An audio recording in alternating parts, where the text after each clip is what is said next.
광역자치단체 가운데 인구가 가장 많은 곳이 경기도입니다. 그래서 전국 민심의 풍향계로 불리기도 합니다. 오늘은 남경필 경기도지사에게 청년과 복지 그리고 먹을거리 안전에 대해서 물어보겠습니다. 안녕하세요. 네, 안녕하세요. 지사님께서는 아침마다 팔굽혀펴기를 하신다고 들었는데 오늘은 몇 개 하셨는지 좀 여쭤볼게요. 매일 77개 하는데요. 오늘 아침엔 이 방송 출연하냐고 너무 일찍 나와서 못했고요. 방송 끝나고 같이 할까요? 지사님만의 좀 자기관리 비법이라도 볼 수 있겠습니까? 네, 저는 매일 아침 조금씩 운동을 꾸준하게 거르지 않고 합니다. 오늘 저희가 질문한 첫 번째 질문은 경기도에서 최근 일자리 문제 복지 정책으로 일하는 청년들에게 지원하는 정책을 이제 발표하셨습니다. 네. 중소기업에 근무하는 청년들에게 연금과 복지를 확대하겠다는 내용인데 어떤 내용인지 설명해 주실까요? 그러니까 제가 도지사 되고 나서 보니까요, 이상한 일이 벌어져요. 청년들은 일자리가 없다고 아우성인데 중소기업 대표들 만나보면 사람이 없대요. 네. 동시에 구직난과 구익난이 벌어지는데 경기도에서만 이게 12~13만 개의 일자리가 지금 비어 있습니다. 네. 왜 그러냐 봤더니 역시 임금이 적다. 그래서 경기도가 이 중소기업에서 10년 동안 근무하면서 본인이 한 달에 30만 원씩만 통장에 넣으면 네. 경기도가 1억을 만들어 드리는 자산을 만드는 자산 형성하는 것. 네. 그리고 조금 수입이 낮은 경우에는 난 연금보다는 한 달에 30만 원씩 보조금을 받고 싶다 하는 경우에는 임금에 대한 보조를 해주고요. 또 복지 포인트를 1년에 한 120만 원까지 드리는 요 세 가지 정책으로 청년들이 중소기업으로 많이 가고 중소기업에 간 청년들은 되도록 오래 근무하도록 하는 정책을 네. 만들었습니다. 약 13만 명 정도가 혜택을 보게 됩니다. 네.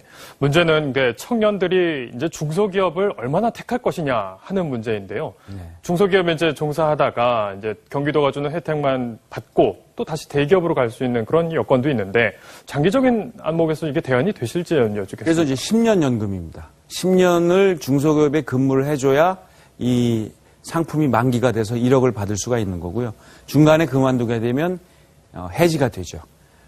그래서 저희는 계속해서 중소기업에 머물도록 하는데 이것뿐 갖고는 안 되고요.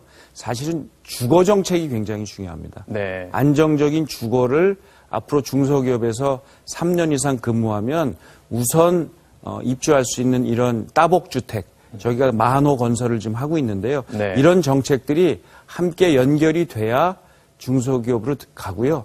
이게 결국은 뭘로 연결되냐 하면 저출산 문제입니다. 네. 이 임금, 주거, 그다음에 보육, 사교육 네. 이런 문제들에 대한 해법을 우리 정치권이 내놓지 않으면 우리 청년들은 결혼하지 않고 그러면 저출산 문제를 해결할 길이 없습니다. 같이 좀 복합적으로 연계되어 있다는 지적이신데 네. 사실 전국 지자체에서 이와 비슷한 사업들이 좀 잇따르고 있습니다. 네. 특히나 이제 경기도는 이제 일하는 청년 복지 내셨고 또 성남시에서는 청년 배당이다. 사실 네. 이름은 좀 비슷한데요. 이게 어떤 좀 차이가 있는지 좀 헷갈리는 부분도 있습니다. 크게 보면 이 청년 수당은 수당을 주는 거죠. 그러니까 일정한 나이에 있는 사람들에게는 모두 다 주는 겁니다. 네. 이 경기도는 그렇지 않고 일하겠다고 하는 의지가 있는, 그래서 중소기업에서 일하는 청년들에게만 지금 다니고 있는 선택적으로 타겟으로 주는 거라 네. 저는 이런 보편적 복지의 확대는 앞으로 굉장히 조심해야 된다. 네. 한 번 하면 거슬 수가 없어요. 이걸 경기도 전체로 한다고 했을 때 어마어마한 돈이 들고 네. 대한민국 전체로 한다고 하면 이건 정말 예산을 천문학적으로 들기 때문에 조심해야 되고요. 네. 소비형이 될 가능성이 많기 때문에 저희처럼 타겟을 정해서 주고 생산적 복지로 선순화되는 이런 정책이 저는 더 낫다고 생각을 합니다. 네. 전국에 있는 자치단체장들의 가장 큰 고민이기도 한 말씀을 해주셨는데 이게 지금 선택적 복지하고 보편적 복지하고 이게 네. 어떤 거에 더 중점을 둘 수 있느냐 이걸로 굉장히 고민이 많은데 그러면 선택적 복지가 보편적 복지보다 훨씬 더 좋은 겁니까? 어떻게 됩니까? 그러니까 지금까지 보편적 복지를 쭉 확대해 왔어요.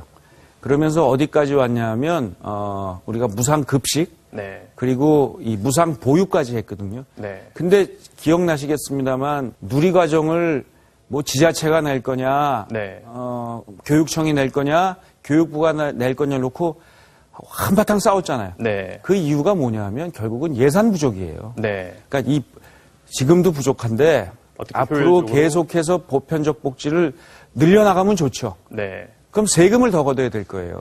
그런 솔직한 솔루션이 아니라면 지금 상황에서 세금 문제를 정말 전면적으로 확대하지 않는 상황에서 네. 보편적 복지를 확대하는 것은 굉장히 신중해야 되고요. 네. 그렇기 때문에 선택적 복지를 확대해 나가는 것으로 우선 하는 것이 맞다. 특히 일하는 청년들을 위한 선택적 복지는 중소기업과 네. 청년 그리고 저출산 문제 해결이라는 모든 여러 가지 문제를 해결할 수 있는 키와 같은 거죠. 네.